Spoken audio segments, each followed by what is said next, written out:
ya. Kemudian juga yang kedua memang biar bahasanya tuh sama dengan kelas yang sebelumnya, kayak yang kelas A juga gitu, karena nampaknya saudara tuh lebih dulu gitu kan ya, lebih dulu dari bahasanya dari kelas yang hari Senin, jadi sekarang mah sama.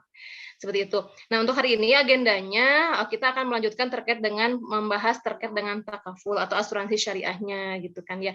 Tapi sebelumnya nih, sebelum saya share terkait dengan materi yang akan disampaikan gitu ya, saya mau izin dulu review sedikit ya terkait dengan kemarin tugas yang setelah saudara buat ya, itu adalah forecast ya. Ketika saya baca nggak dibaca sih, dah itu mah bukan bacain ya, bukan bacaan gitu ya. Ketika saya simak satu-satu gitu ya, masya Allah, maksudnya alhamdulillah gitu secara keseluruhan saudara berbakat lah jadi podcaster gitu kan ya, meskipun mungkin ada yang baru pertama kali atau mungkin ada yang sudah biasa, itu luar biasa gitu kan ya. Yang mudah-mudahan setidaknya jadi saya jadi tahu pemahaman saudara terkait dengan apa materi yang kemarin disampaikan itu jadi tahu, karena ketika saudara menyampaikan via podcast apalagi itu kan harus merensemen lagi ya, menyusun kembali gitu kan ya materi-materi yang kemarin disampaikan, dan secara garis besar memang sudah disampaikan dengan baik gitu ya. Dan mudah-mudahan juga harapannya ya selain ibaratnya bermanfaat bagi diri kita atau bagi saudara sendiri agar lebih mudah mengingat gitu kan ya terkait dengan materi yang disampaikan. Masa iya sih hasil karya diri sendiri nggak didengerin gitu kan ya. Kalau saya sendiri sih sebenarnya senang dengerin podcast ya, meskipun orang lain yang ngomong gitu kan ya, meskipun ini isinya bukan podcast tentang cerita cinta sebenarnya kalau kata Fauziah atau misalkan cerita horor gitu kan ya, tapi ini insya Allah podcast yang bermanfaat seperti itulah gitu ya. Dan maksudnya meskipun ada yang ditambah berbagai inilah ya, berbagai karakter suara yang saudara punya, tapi alhamdulillah setidaknya pesannya bisa tersampaikan gitu kan ya. Dan harapannya tadi mudah-mudahan ketika bisa juga mungkin nanti ketika di-share banyak juga teman-teman kita yang mungkin bisa sedikit tercerahkan dengan informasi yang saudara sampaikan gitu ya. Nah, jadi saya juga bingung nih memilih berapa forecast yang memang ternyata yang bagus-bagus gitu kan ya. Ada yang sampaikan, ada yang gokil juga gitu kalau saya nilai itu gitu ya, seperti itu ya. Ya berbakatlah saudara gitu ya. Dan mungkin nanti saya juga mohon izin untuk di-share gitu ya. Beberapa untuk izin untuk di-share di channel Akor, atau misalnya juga bisa nanti saya kompilasi untuk di-upload ke YouTube gitu kan ya, seperti itu. Tapi ini belum bisa saya garap sekarang gitu, karena sekarang kan kita sebenarnya lagi fokus ke AKAS gitu ya. Jadi mungkin itu mah nanti kalau ketika sudah ada filenya kan nanti gampang ya untuk di aransemen lagi. Seperti itu ya. Terus ini ada yang tapi ada yang tidak mengerjakan nih ya. Saya kasih apresiasi kepada semua yang telah mengerjakan, baik dikumpulkan melalui spot langsung ataupun melalui Google Drive yang saudara buat gitu ya. Nah, ini ada yang tidak mengerjakan, saya mau konfirmasi gitu ya. Pertama ada Sherly. Coba Sherly mana? Saudara tidak membuat atau tidak mengumpulkan nih? Selitnya waktu itu kan nggak masuk ya, waktu jaringannya nggak bagus, jadi nggak tahu tugas itu. Gitu. Oh, gitu. Oke ya. Tapi saudara nanti buat ya. Ini harus buat ya, harus wajib buat ya, Sherly ya. Oke, Bu. Tahu nggak itu tentang apa? Ini nggak tahu. Tahu nggak tentang apa, Sherly? Tugasnya? Enggak. Oke, enggak ya. Tugasnya nantilah saya jelaskan ya terakhir, karena ini ada tidak hanya Sherly yang tidak membuat gitu kan, ada juga temannya nih, ada teman. Kemudian Riza nih. Riza, coba Riza, tadi ada Riza mana ya? Riza. Halo. Coba di partisipan ada nggak Riza? Riza, kayaknya udah nggak ada nih. Ada nih. Tapi nggak bisa bicara ya, nggak Riza ya. Riza, ini nggak ada mikrofonnya. Nah, ada. Coba Riza, kenapa? Ya, Mangga Fauzia. Kenapa saudara tidak mengerjakan Riza? Halo Riza. Nah, ada. Riza. Ya, Ibu belum bikin. Belum bikin. Oke, nanti ya Riza ya. Nanti sih diharapkan membuat ya Riza ya, sama seperti yang lain gitu. Insya Allah bisa juga kok. Terus setelah Riza ada juga nih Rika. Makanya saya kira Rika ini MBKM gitu ya. Halo Rika. Rika. Mana ya Rika? Tadi ada Rika, tapi ini keluar lagi gitu. Kalau Rika dulu ikut nggak sih pertemuan sebelumnya? Masa enggak ya? Enggak ya? Saudara pernah lihat nggak? Rika, nah Rikanya kayaknya nggak ada deh. Oke, Rika nggak ada. Oke lah, udah ya. Nanti mudah-mudahan. Nah ini ya tugasnya nih, Aliza. Serialnya di atas, dia disebut Aliza. Ini tugasnya ya, Sherly sama Riza. Jadi nanti saudara buat forecast terkait dengan gambaran umum asuransi konvensional gitu kan ya, seperti yang kemarin setelah disampaikan, materi yang disampaikan berdasarkan pertemuan yang lalu, saudara buatkan forecastnya dalam bentuk MP3, kemudian nanti dikirimkan ke saya. Gitu ya, Sherly sama Riza ya. Siap, Bu. Maksimal 10 menit aja sih nggak apa-apa ya. Iya, Bu. Seperti itu. Oke, kemudian sekarang konten yang di sini agak-agak bising. Saya izin share screen saja ya. Kita lanjutkan pembahasan terkait dengan asuransi syariah, kita kaful ya. Sudah nampak nggak di layar saudara? Ada? Sudah, Bu. Ada ya? Ini mudah-mudahan tidak ngeblur ya. Kalau misalnya seandainya slide yang saya tampilkan nanti tulisannya tidak terbaca atau ngeblur ya, nanti tolong kasih tahu ya. Karena kalau di kelas yang satunya lagi ngeblur katanya gitu ya. Seperti itu. Nah, sekarang kita akan membahas atau berdiskusi terkait dengan takaful, karena konsep dasar terkait dengan asuransi konvensional itu sudah kita bahas di pertemuan-pertemuan sebelumnya, gitu kan ya. Bahkan kemarin ketika saudara membuat tugas podcast, saya rasa alhamdulillah saudara sudah bisa menyampaikan kembali dengan baik, gitu kan ya. Jadi tidak hanya sekedar, kan kalau tidak hanya sekedar bisa menuangkan dalam tulisan, tapi juga bisa kembali menyampaikan gitu kepada orang lain. Seperti itu. Nah, ini takaful. Jadi sebenarnya takaful itu beda ya dengan asuransi konvensional, ya. Jadi kalau takaful itu bukan asuransi konvensional nih, awas, karena pernah saya dengar kemarin di forecast, salah satu forecast saudara ada yang menyatakan bahwa asuransi atau takaful, nah itu tidak seperti itu ya. Kalau takaful itu adalah asuransi syariah gitu ya. Nah, ini kenapa kok disebutnya takaful, termasuk di nomenklatur, di penamaan nama mata kuliah di prodi kita gitu ya. Namanya kok takaful, kenapa tidak asuransi syariah saja misalkan ya, judul mata kuliahnya itu misalnya. Nah, kalau saya bicara sedikit terkait dengan penggunaan kata takaful ini, selain nanti kita akan belajar ya, maksudnya secara bahasa seperti apa. Jadi beberapa negara, bahkan beberapa negara yang menggunakan istilah asuransi syariah itu memang diistilahkan dengan takaful gitu ya, sehingga memang lebih tepatnya untuk lebih membedakan antara asuransi konvensional dan asuransi syariah gitu ya, maka digunakanlah redaksi kata takaful gitu ya, termasuk di prodi kita nama mata kuliahnya itu adalah takaful dan takaful, bukan asuransi syariah gitu ya, bukan mata kuliah asuransi syariah, seperti itu ya ini. Nah, kemudian adapun yang nanti akan kita bahas ya di sini, pertama adalah terkait dengan sejarah takaful. Jadi nanti akan disampaikan secara singkat ya terkait dengan sejarah takaful. Kemudian konsep dasar takaful. Nah, ini seperti apa prinsip-prinsipnya, kemudian ciri-cirinya dan filosofi takafulnya, sehingga ini bisa memperjelas gambaran atau pemikiran kita terhadap terkait dengan asuransi syariah. Meskipun ini pernah juga disinggung ya ketika pembahasan terkait dengan asuransi konvensional, itu sudah dibahas juga gitu. Mesti ada sedikit yang saudara sampaikan ketika dulu tugas kelompok. Nah, kemudian juga bagaimana secara kerja takaful atau skema dari takaful ini seperti apa ya. Kemudian juga akad-akad yang melandasi takaful atau asuransi syariah seperti apa gitu kan ya, sehingga ini membedakan dengan asuransi konvensional. Nah, kemudian juga nanti diharapkan saudara juga bisa menarik benang merah gitu kan ya terkait dengan perbedaan antara asuransi konvensional dan asuransi syariah ini seperti apa. Nah, kemudian juga nanti lengkap sepertinya kalau tidak dilengkapi dengan regulasi ya, regulasi takaful, karena bagaimanapun juga praktek takaful ataupun misalkan implementasi takaful atau asuransi syariah di kita tuh memang harus tetap berpedoman ya kepada regulasi.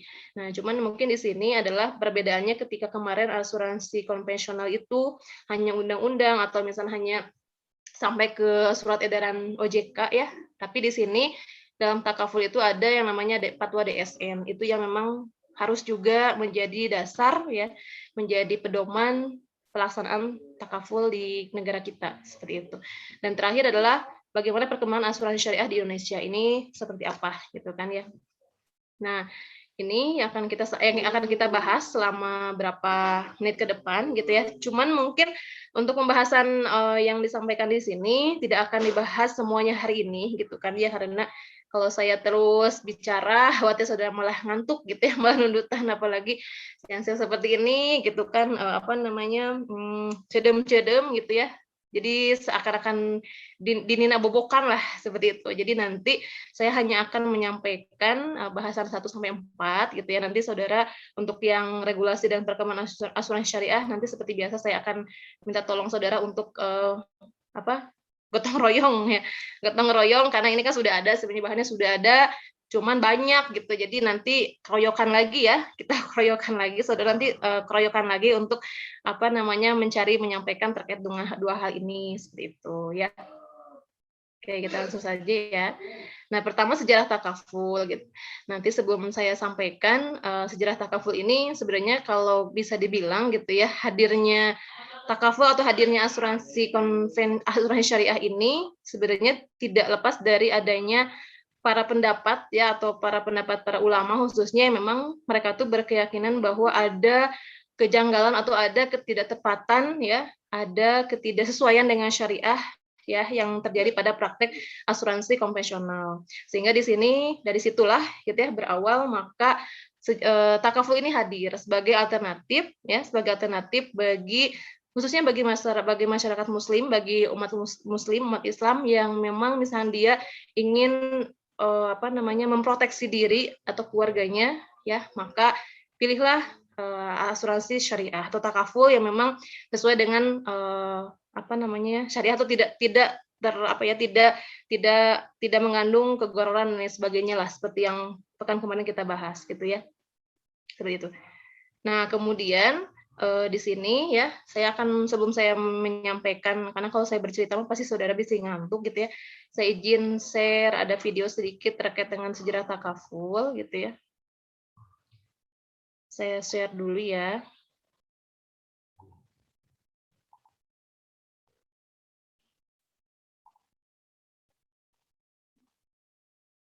Ini videonya sangat singkat sebenarnya, tapi setidaknya mudah-mudahan bisa memberikan gambaran kepada kita semua gitu kan ya, terkait dengan takaful.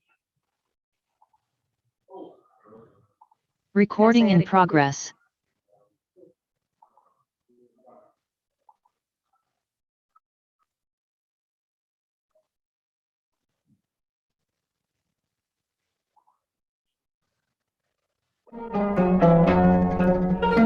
Pada kesempatan ini, saya akan berbagi mengenai asuransi syariah di Indonesia. Pengertian syariah secara etimologi berarti peraturan atau ketetapan Allah kepada hambanya. Makna asyara'i dan asyariah adalah jalan yang terang menuju keselamatan. Kata asyariah inilah yang kemudian dalam bahasa Indonesia disebut syariah. Lalu, bagaimana asuransi pada zaman Rasulullah? Praktek yang mirip dengan asuransi pada zaman Rasulullah adalah akilah, yaitu jika salah satu anggota yang terbunuh oleh anggota suku lainnya, maka pewaris korban akan dibayar sejumlah uang darah atau yang disebut diat. Dari saudara terdekat pembunuh akan mengumpulkan sejumlah uang untuk membayar kompensasi terhadap keluarga yang dibunuh. Mereka disebut dengan akilah. Hal ini sudah menjadi kebiasaan suku Arab sejak zaman dahulu kala. Kesanggupan untuk membayar kontribusi keuangan pada praktek asuransi disebut membayar premi atau iuran. Sedangkan kompensasi yang dibayarkan berdasarkan akilah dalam praktek asuransi sekarang disebut uang santunan. Praktek akilah tersebut memiliki kemiripan konsep dengan praktek asuransi Islam pertama dibentuk. Praktek asuransi Islami berawal pada pendapat Dewan Jurisprudensi Islam Liga Dunia Muslim di Mekah, Arab Saudi, yang menyetujui adanya asuransi kooperatif. Di Indonesia, pada tahun 1994, PT STI berdiri, dimotori oleh Ikatan Cendekiawan Muslim Indonesia melalui Yayasan Abdi Bangsa, Bank Muamalat Indonesia, Departemen Keuangan RI, serta beberapa pengusaha Muslim Indonesia. Aliansi Syariah sendiri terbentuk pada tahun 2006 oleh PT Asuransi Allianz Life Indonesia, dan hingga sekarang asuransi syariah di Indonesia berkembang sangat pesat. Oke, saya ulangi lagi ya. Ini sebenarnya videonya itu yang dibuat oleh PT Allianz sebenarnya. Cuman setidaknya kita memberikan gambaran lah ya terkait dengan asuransi syariah itu pada awalnya seperti apa. Saya putar lagi satu kali saja ya, biar saudara ingat gitu.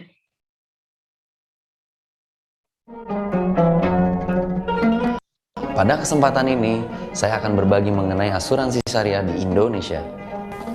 Pengertian syariah secara etimologi berarti peraturan atau ketetapan Allah kepada hambanya. Makna asyara'i dan asyariah adalah jalan yang terang menuju keselamatan. Kata asyariah inilah yang kemudian dalam bahasa Indonesia disebut syariah. Lalu, bagaimana asuransi pada zaman Rasulullah? Praktek yang mirip dengan asuransi pada zaman Rasulullah adalah akilah, yaitu jika salah satu anggota yang terbunuh oleh anggota suku lainnya, maka pewaris korban akan dibayar sejumlah uang darah atau yang disebut diat. Dari saudara terdekat pembunuh akan mengumpulkan sejumlah uang untuk membayar kompensasi terhadap keluarga yang dibunuh. Mereka disebut dengan akilah. Hal ini sudah menjadi kebiasaan suku Arab sejak zaman dahulu kala.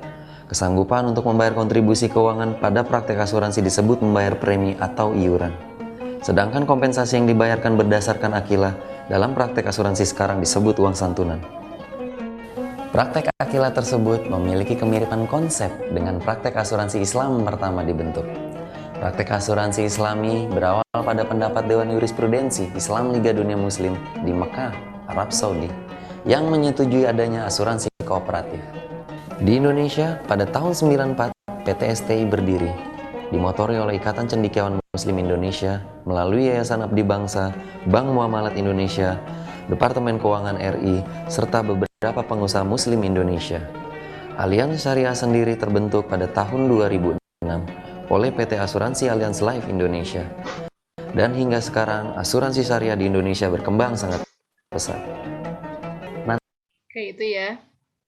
Itu antara cikal bakal atau sejarah singkat ya terkait dengan asuransi syariah. Seperti itu. Saya balik lagi ke PPT ya. Oke. Ini coba jelas nggak ya ini? Nggak ngeblur nggak di saudara? Jelas, Bu. Baik, terima kasih.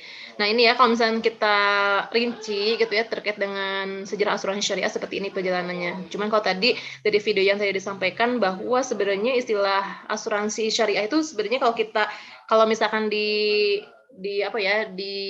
disamakan dengan pada zaman Rasul lah ya, itu sudah muncul istilah akilah katanya tadi kan ya. Jadi ketika dulu kan memang berkelompok gitu kan ya, kehidupan orang Arab itu kan berkelompok-kelompok. Nah, ketika ada salah satu di antara anggota kelompok tersebut yang meninggal, apalagi misalnya terbunuh dan sebagainya oleh kelompok lain, maka keluarga yang terbunuh ini akan mendapatkan sejumlah uang pengganti lah, uang ganti rugi gitu kan ya tadi ya yang disebut dengan diat gitu ya, diat. Nah, kemudian diat ini dikumpulkan oleh berasal dari keluarga tersangka lah ibaratnya mah gitu ya, dari keluarga yang membunuh orang tersebut, sehingga di situ muncullah istilah akilah gitu kan. Jadi munculnya sejarah asuransi syariah itu kalau kita samakan dengan zaman Rasul ya, setidaknya sudah mulai muncul konsep akilah pada saat itu. Nah, seperti itu ya. Jadi ibaratnya ada premi, ada kontribusi, dan juga ada uang santunan yang dibayarkan gitu kan ya oleh keluarga korban. Nah, kemudian berkembang karena tadi ya berawal dari adanya ketidakcocokan atau adanya keganjilan dari praktek asuransi konvensional gitu kan ya, sehingga di sini para ulama dunia juga lah ibaratnya gitu ya, apalagi Timur Tengah, mereka merumuskan ya sebuah konsep atau sebuah alternatif baru terkait dengan asuransi syariah sebagai alternatif gitu kan bagi umat muslim ya, dalam nanti memproteksi dirinya, sehingga di sini ada Islamic insurance atau asuransi yang memang sesuai dengan prinsip syariah seperti itu. Nah, di sini mulainya itu adalah pada tahun 1979 ya. Di situ berdiri Islamic Insurance di Sudan dan juga menyusul Islamic Insurance di Arab Saudi. Ini yang menjadi cikal bakal, kemudian berkembanglah ya praktek-praktek atau perusahaan-perusahaan asuransi syariah di berbagai negara gitu kan, termasuk mungkin di negara kita juga sama ya. Nah, pada tahun 1983 juga ini ada di Jenewa gitu kan ya, Dar Al-Mal Al-Islami, ini juga sama asuransi syariah, kemudian juga Takaful Islam di Luxembourg, kemudian Takaful Islam Bahamas di Bahamas, dan Takaful Al-Islam di Bahrain gitu ya. Ini yang menjadi kemudian cikal bakal berkembangnya asuransi syariah di berbagai negara. Termasuk nih yang paling dekat dengan negara kita ya atau di Asia sendiri adalah di Malaysia. Itu pada tahun 1984, mungkin saudara belum lahir ya. Lahirnya tahun berapa di saudara? Kayaknya tahun 90-an, nggak tahu tahun 2000-an nih saudara ya. Nah, tahun 1984 ini berdirilah Syarikat Takaful Sendirian Berhad namanya di Malaysia. Nah, kemudian tadi ya di negara kita sendiri, jadi atas prakarsa dari ICMI, Ikatan Cendekiawan Muslim Indonesia, yang dimana pada saat itu juga berkolaborasi dengan Bank Muamalat ya, kemudian juga tadi dengan Yayasan Abdi Bangsa dan yang lain-lain gitu kan, mereka juga memprakarsai adanya perusahaan asuransi asuransi syariah pertama di Indonesia dengan nama PT Asuransi Takaful Indonesia atau PT ATI gitu ya. Asuransi Takaful Indonesia. Nah, PT Asuransi Takaful Indonesia ini dulu memang ada dua ya, ada asuransi jiwanya ya, PT Asuransi Keluarga, dan juga asuransi umumnya. Ada takaful umum dan juga takaful keluarga yang sampai saat ini juga masih ada gitu kan ya sampai sekarang. Ini yang merupakan cikal bakal pertama perusahaan asuransi atau perusahaan asuransi syariah ataupun takaful di negara kita. Itu berdiri pada tahun 1994 gitu ya.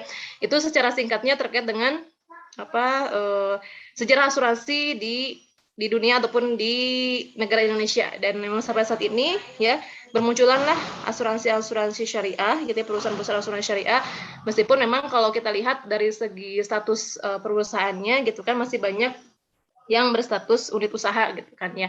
Jadi perusahaan asuransi konvensional yang dimana dia memiliki unit usaha asuransi syariah atau takafulnya ada gitu. Tapi meskipun demikian juga, tapi jadi bisa jadikan ya alternatif bagi masyarakat ya, khususnya mungkin masyarakat Muslim yang dia ketika memilih memproteksi diri ataupun misalkan kerugian-kerugian yang dia hadapi ya dihadapkan pada asuransi atau pada takaful atau asuransi syariah seperti itu ya. Ini gambaran singkatnya seperti itu. Kemudian kita beralih ya, langsung saja kita beralih ke konsep dasar takaful ya. Konsep dasar takaful ini meskipun kemarin sudah pernah disinggung sih pas ketika membahas di asuransi konvensional gitu kan ya. Nah, kita lihat dulu di sini tadi ya dari segi bahasa kenapa sih takaful gitu kan. Nah, kalau misalnya takaful itu kan berasal dari bahasa Arab katanya. Dengan kata dasarnya takafala ya takafulu takaful gitu ya. Nah, yang artinya adalah saling menanggung dan saling menanggung bersama seperti itu. Nah, kemudian kalau istilah atau pengertian dari asuransi syariah atau takaful itu di sini adalah ada juga yang mengistilahkan ya asuransi syariah itu selain takaful ada juga at-ta'min atau rasa aman atau memberi perlindungan, ada juga ta'damun kepedulian sosial atau takaful. Jadi cuman memang kebanyakan nomenklatur tadi ya seperti yang saya sampaikan di awal itu banyak menggunakan istilah takaful, saling menanggung gitu ya. Nah, ini adalah usaha saling melindungi dan tolong-menolong di antara sejumlah orang ya atau pihak melalui dana investasi dalam bentuk aset atau tabaru gitu. Jadi di sini sebenarnya yang melandasi adanya asuransi syariah itu adalah adanya adanya rasa ingin saling melindungi, saling tolong menolong gitu kan sebenarnya. Jadi asuransi syariah itu sebenarnya hadir bukan untuk komersil sebenarnya gitu, tapi ingin membagi beban atau sharing lah ya, sharing ketika ada resiko kerugian yang muncul gitu. Meskipun mungkin ada juga ya, meskipun memang diperbolehkan gitu kan, ada juga kalangan atau kelompok tertentu yang masih bukan meragukan sih, masih tidak bolehkan lah gitu ya, masih tidak diperkenankan dengan adanya praktek asuransi syariah sekalipun gitu kan. Kalau untuk asuransi konvensional jelas ya, kemarin kita sudah lihat berapa pandangan para ulamanya juga memang kebanyakan memang tidak sepakat gitu kan ya, bahkan dibilangnya haram lah gitu. Tetapi ketika ada juga nih, meskipun memang asuransi syariah itu secara fatwa DSN diperbolehkan, tapi ada juga kalangan tertentu yang menyatakan bahwa asuransi syariah sekalipun itu juga tidak sesuai dengan syariat. Itu yang wallahu alam, mungkin nanti ini saudara yang perlu mengkaji kembali gitu kan ya, seperti itu. Kemudian, nah ini atas dasar dana tabaru, kemudian yang memberikan pola pengembalian untuk menghadapi resiko tertentu dan dengan melalui akad perikatan yang sesuai dengan syariah. Jadi sini nanti ada akad-akad yang melandasi kegiatan takaful ini seperti apa, sehingga itu membedakan menjadi pembeda dengan asuransi konvensional yang kemarin kita pelajari ya. Nah, di sini yang menjadi salah satu pembeda itu ya, seperti yang kemarin kita bahas juga pernah. Jadi kedudukan si perusahaan asuransi syariah ini gitu ya, dia hanya sebagai operator saja, artinya dia yang hanya mengelola dana yang diterima dari para peserta asuransi gitu. Dia mengumpulkan, kemudian mengelola ya, termasuk mengendalikan resiko, dan ketika ada peserta yang kena musibah gitu kan, dia kemudian membayarkan ya santunan ataupun membayarkan sejumlah klaim gitu kan terhadap peserta yang mengalami resiko tersebut. Jadi kalau misalnya kita analogikan ya, seperti layaknya saudara nih ketika dulu di kelas gitu ya, sekarang nggak tahu nih saudara masih jalan nggak ya uang kasnya, karena suka ada tuh uang kasnya ya. Kalau sekarang masih jalan nggak Jagat uang kas kelas? Masih jalan ya? Oh, angkatan. Oke, alhamdulillah ya, berarti kalau masih jalan, meskipun kalau dulu kan ingat setiap Jumat atau misalkan ini ya suka ada cancel yang berjalan gitu kan. Tapi kalau sekarang mungkin mainnya transfer berarti ya, mainnya transfer seperti itu. Yang mudah-mudahan harapannya kalau transfer kan kalau digitnya sedikit kan pameng ya, tanggung, mudah-mudahan harapannya transfernya itu kan digitnya lebih banyak, yang mudah-mudahan gitu. Nah, kalau misalnya kita analogikan, jadi asuransi syariah itu seperti ketika dulu misal saudara suka ada iuran kelas atau misalkan sumbangan kelas ya, yang memang diperuntukkan untuk teman-teman yang memang misalkan ketika ada yang sakit, ketika ada yang kena musibah gitu kan ya, itu kan ngambilnya dari sana gitu. Nah, itu seperti itu. Jadi semua orang berderma menghibahkan, memberikan sejumlah dana yang dia miliki gitu kan ya, kemudian dikoordinir sama KM atau sama bendahara gitu kan ya. Nah, si bendahara atau si KM inilah yang seperti perusahaan asuransi gitu. Jadi dia tuh hanya sebagai operator saja, tetap yang memiliki dana atau yang memiliki uang tersebut adalah bukan dia, tapi milik peserta gitu, milik teman-teman di kelas. Nah, itu juga sama ya, seperti asuransi syariah juga. Jadi ketika ada dana premi atau kontribusi namanya yang masuk gitu kan, kontribusi dari A, B, C, D, kemudian dipooling ya. Nah, lantas itu dipooling dalam tabungan atau dalam rekening tabaru gitu kan ya, yang memang berbeda dengan atau terpisah dengan rekening perusahaan. Nah, kalau misalkan di perusahaan asuransi konvensional, dari premi-premi yang terkumpul itu dijadikan atau dimasukkan ke dalam rekening perusahaan, sehingga perusahaan bebas untuk mengelola ataupun untuk menginvestasikan juga, terserah perusahaan ya, seakan-akan uang tersebut milik perusahaan asuransi dalam hal asuransi konvensional. Tapi dalam asuransi syariah, ketika dana yang terkumpul itu di pooling gitu kan ya, kan pasti ketika misalnya di kelas juga ketika ada yang mau namanya tuh sumbangan gitu kan, nggak mungkin udah sok saudara silakan langsung aja lah tengok sendiri-sendiri gitu kan, nggak mungkin juga kan. Jadi biasanya dikoordinir gitu kan, kemudian nanti ketika ada yang sakit baru ketua kelas atau siapa gitu ya yang memang memberikan sebagai wakil, kan tidak semua juga peserta asuransi atau misalnya teman-teman yang semua di kelas nih, misalnya 40 orang ini bring gitu ya, bring misalkan ngabring itu bareng-bareng gitu ya, datang ke teman yang sakit nengok, enggak kan gitu ya, tapi hanya perwakilan saja. Nah, di sini juga sama, ketika ada ada peserta yang dia mengalami musibah ya, atau dia mengajukan klaim, jadi si perusahaan asuransi syariah ini ya seakan-akan sebagai wakil dari peserta-peserta yang lain gitu ya, untuk memberikan sejumlah klaim gitu ya. Sehingga di sini memang perusahaan asuransi syariah itu hanya sebagai operator saja, dia mengelola dana tabaru, karena kalau tidak dikelola kan nanti khawatirnya jadi tercecer gitu kan ya, atau misalkan jadi resikonya jadi tidak bagus lah gitu. Jadi malahan banyak defisit gitu kan ya, seperti itu. Jadi ini perlu ada pengelolaan juga dan sekaligus pengendalian resikonya ya. Nah, ini untuk asuransi syariah ini, untuk dana tabaru di save atau disimpan di rekening khusus ya, di rekening tabaru, kemudian juga terpisah dari rekening perusahaan gitu kan, sehingga nanti yang dibayarkan klaim itu kepada peserta adalah bukan dari rekening perusahaan asuransi syariah, tapi dari rekening tabaru yang terkumpul dari para peserta gitu ya. Itu konsep dasarnya dari asuransi syariah seperti itu. Dan kemudian nanti ketika misalkan gitu ya, dalam asuransi syariah ini juga ada yang namanya surplus underwriting dan juga ada defisit underwriting. Sebenarnya sama saja di dalam asuransi konvensional juga ada namanya surplus underwriting ya. Nah, apa namanya surplus underwriting itu adalah keadaan di mana jumlah klaim, jumlah uang yang dibayarkan atau jumlah uang yang dibayarkan terhadap nasabah atau peserta yang mengalami resiko itu lebih besar daripada lebih sedikit daripada jumlah kontribusi yang terkumpul gitu kan ya. Jadi jumlah klaimnya jumlah klaimnya lebih sedikit ya, jumlah klaimnya lebih sedikit daripada jumlah premi yang terkumpul ya, maka itu akan ada surplus underwriting gitu. Nah, kalau misalnya dalam asuransi syariah atau dalam perusahaan takaful, ketika ada surplus gitu ya, itu tidak 100% menjadi hak atau menjadi milik perusahaan gitu. Tapi karena ingat ya, karena ini adalah memang dana bersama, intinya dari si uang yang terkumpul itu kan bukan milik perusahaan gitu kan. Si perusahaan hanya sebagai operator saja. Jadi itu tetap milik nasabah, milik peserta asuransi, maka ketika nanti ada surplus itu biasanya ya, jadi ada pembagian proporsi surplus underwriting itu misalnya berapa persen untuk dana untuk cadangan. Nanti diberikan dulu untuk cadangan dana tabaru gitu kan ya, ditambahin dulu dibentuk dana cadangan dana tabaru, karena nanti ketika khawatirnya di periode yang akan datang terjadi defisit misalkan ya. Nah, itu bisa jadi si cadangan ini bisa menutupi kekurangan tersebut gitu. Jadi dibentuk dulu, jangan surplus underwriting ini milik perusahaan yang lumayan gitu. Enggak. Tapi dicadangkan ya untuk dana tabaru, untuk cadangan dana tabaru, untuk menambah dana tabaru.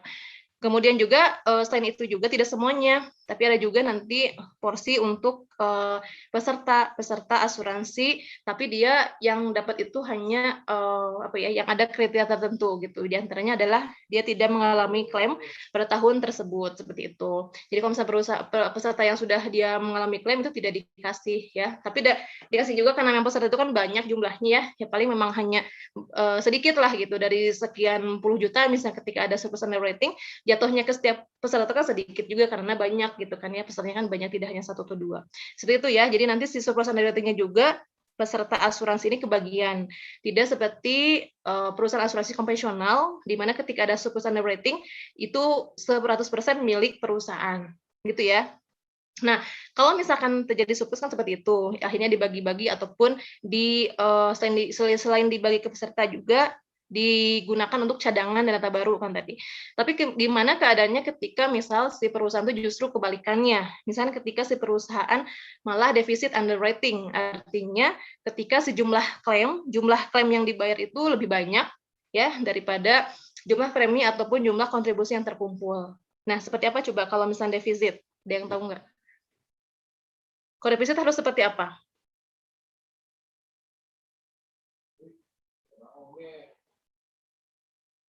Gimana? Ada yang tahu? Apa misalnya harus minta lagi ke peserta, kalau kita defisit nih, tambahin semuanya ngasih lagi gitu maksudnya. Atau seperti apa? Atau ya sudahlah, itu perusahaan yang nutup gitu maksudnya. Gimana, ada yang tahu? Kalau defisit, ini kan pasti mungkin juga ya ketika misalkan kan dalam proses identifikasi resiko tuh biasanya itu, jadi proses identifikasi resiko dalam asuransi itu namanya adalah proses underwriting. Nah, orangnya yang melakukan proses pengendalian resiko ini adalah underwriter ya. Nah, hasilnya ada surplus underwriting, ada juga defisit underwriting. Nah, kalau kondisi ketika tadi misalkan seandainya terjadi defisit, itu gimana? Ada yang tahu? Kalau defisit seperti apa? Kalau defisit pasti kan nanti jadi ini ya, jadi tidak ada selisih surplus ya, otomatis tidak akan ada gitu kan ya. Nah, biasanya kalau misalnya ada defisit gitu kan ya, berarti kan pertama si perusahaan itu harus mengeluarkan cadangan dana tabaru yang dia miliki gitu kan ya, agar menutupi ibaratnya kekurangan tersebut gitu. Nah, kemudian kalau misalnya seandainya masih kurang juga, di samping si underwriter tadi harus menghitung ulang ya terkait dengan premi yang peserta bayarkan gitu ya. Tapi kalau misalkan dihitung ulang juga, nanti berarti dibebankan tuh ke peserta yang baru gitu ya, sehingga nanti ketika misalnya ada peserta yang baru join gitu ya, untuk preminya jadi bertambah gitu, karena ketika kemarin dievaluasi ternyata ketika dihitung ulang lagi ya ternyata ada kenaikan premi gitu, karena mungkin kondisinya sekarang seperti ini beda dengan kemarin, nah gitu. Jadi itu juga nanti dibebankan ke peserta, tapi itu peserta yang lain gitu, yang baru gitu kan ya, seperti itu. Nah kemudian ketika misal masih juga kurang nih karena sudah ngambil dari dana cadangan masih kurang, seperti apa? Kalau masih kurang, ada yang tahu? Kalau masih kurang kan tetap kan kalau klaim itu harus dibayar gitu ya, maksudnya kalau balik lagi ke sini kan klaim itu kan tetap harus dibayar meskipun misalnya gini, ini perusahaan maaf ya perusahaan sekarang sedang defisit gitu, jadi tidak bisa membayar klaim. Nah, kalau seperti itu wah udah berarti bubar gitu kan ya, peserta tuh pasti bubar dijamin gitu ya. Ada yang tahu nggak? Kalau misalnya seandainya masih kurang juga, nah biasanya karena klaim nggak mungkin kita tutup gitu ya, seperti yang barusan saya sampaikan, berarti di sini si perusahaan itu harus dia mengupayakan gitu ya, mengupayakan ada sebuah ikhtiar untuk mengajukan pinjaman atau cord ya, tapi pinjamannya tidak berbasis imbalan tentunya. Jadi pinjaman cord kepada perusahaan biasanya, kepada pemilik perusahaan gitu, atau ada sih sebenarnya yang memang pihak-pihak tertentu yang memang dia menyediakan dana cord gitu seperti itu. Nah, tapi dana cord ini harus dikembalikan nanti ketika si perusahaan mendapatkan surplus gitu ya. Atau juga maksudnya atau juga selain itu makanya nih ada perusahaan retakaful gitu kan ya. Ada perusahaan retakaful itu kan tujuannya adalah untuk mengcover atau untuk ibaratnya ya mengcover ketika si perusahaan asuransi syariah itu tidak mampu memenuhi tidak mampu membayar seluruh klaim gitu kayak yang diajukan oleh peserta. Maka di situ ada transfer risk lagi ya. Jadi perusahaan asuransi syariah ke perusahaan takaful gitu kan. Nah, di situ jadi itu juga bisa jadi bumper, bisa jadi menolong ya, bisa menjadi menolong ketika kondisi perusahaan tidak memungkinkan untuk membayar 100% klaim yang dia alami seperti itu ya. Jadi banyak berbagai cara lah ya, seperti itu. Itu terkait dengan konsep dasar takaful. Mudah-mudahan saudara paham ya. Kalau misalnya ada yang mau tanyakan silahkan langsung saja ya. Nah, kemudian sekarang prinsip dasar takaful. Yang pertama jelas takaful itu harus dibangun atas dasar ta'awun gitu ya, atau tolong menolong ya, tidak berorientasi pada keuntungan semata. Sehingga kalau kita lihat sebenarnya progres atau capaian kinerja perusahaan asuransi itu sebenarnya tidak sesignifikan perbankan syariah. Kalau misalnya saudara lihat ya di laporan laporan perkembangan keuangan syariah gitu kan, pasti secara aset juga lah pasti perbankan lebih tinggi gitu kan ya, bank umum syariah itu lebih tinggi daripada asuransi syariah. Kemudian juga secara keuntungan mungkin itu tidak sesignifikan ya bank syariah juga, karena di sini sebenarnya asuransi syariah itu perusahaan takaful itu dibangun adalah bukan untuk tujuannya komersil sebenarnya ya, tapi atas dasar ta'awun gitu kan, sebagai alternatif saja, sebagai alternatif ketika misalkan ada di antara saudara kita yang memang mengalami musibah ketika kemudian dia ingin meringankan ya, ingin berbagi resiko, maka ada wadah takaful ini seperti itu ya. Namun kalau misalnya kita lihat juga prakteknya ya, khususnya mungkin asuransi konvensional itu memang tujuannya lah pasti dia bisnis gitu kan ya, atau jual beli ya, yang kemarin kita bahas seperti itu. Ini sehingga memang bertentangan sekali dengan prinsip dasar takaful. Nah, kemudian dalam hal yang kedua adalah asuransi syariah tidak bersifat tabaruli atau pertukaran seperti yang dalam asuransi konvensional ya, tidak jual beli, tapi di sini memang akannya tidak jual beli janji, tidak jual beli resiko gitu ya. Tapi di sini asuransi syariah itu sebenarnya dihadirkan untuk menghindarkan dari sifat atau dari adanya praktek gharar ya, riba dan maisir dari asuransi konvensional yang kemarin kita pelajari gitu kan. Yang kan dalam asuransi konvensional itu kan ada kegororan ya, ketika kita dibahas ada ketidakpastian dalam hal berapa sih jumlah premi yang kita akan bayar tuh berapa gitu kan, kita nggak tahu ya, karena nggak tahu juga musibah itu kapan gitu kan ya. Kemudian juga riba jelas ketika misalnya kita baru bayar premi baru juga 1 bulan 2 bulan, lantas misalnya kita mendapatkan jumlah yang lebih dari itu kan riba juga kan. Kemudian maisirnya untung-untungan lah, pasti ada spekulasi spekulasi dalam asuransi konvensional. Nah, asuransi syariah ini hadir sebenarnya sebagai upaya alternatif untuk menghindarkan ya, menghindarkan dari praktek gharar, riba dan maisir dalam asuransi. Seperti itu ya. Meskipun tadi sebenarnya saya juga menyampaikan bahwa masih ada kelompok tertentu yang memang masih meragukan ya kehalalan ataupun ya kehalalan dari asuransi syariah ini gitu kan ya. Kalau asuransi konvensional jelas lah ya. Nah, ini juga ada yang asuransi syariah tuh nggak boleh katanya atau misalnya haram gitu. Ada sekelompok yang memang masih seperti itu ya. Nah, kemudian sekarang ciri-ciri asuransi syariah ya, jelas di sini akad asuransi syariah itu adalah bersifat tabaru, jadi hibah gitu kan ya. Jadi kita kalau asuransi konvensional kan akadnya jual beli ya. Jadi ketika ada salah satu objek yang dirasa nggak jelas itu kan makanya gharar di sana. Tapi kalau dalam asuransi syariah itu adalah akad yang melandasi itu adalah tabaru gitu, saling tolong menolong. Ketika tadi bisa ada iuran kelas gitu ya, itu kan bebas ya. Maksudnya tidak berarti akad itu kan ngasih akad itu. Jadi seperti itu. Ketika kita ngasih kan berarti tidak menjadi sebuah keharusan, tidak menjadi sebuah kewajiban ketika kita tidak sakit maksudnya. Kita tidak dapat uang santunan, tidak menjadi sebuah hal yang apa ya, yang disalahkan gitu.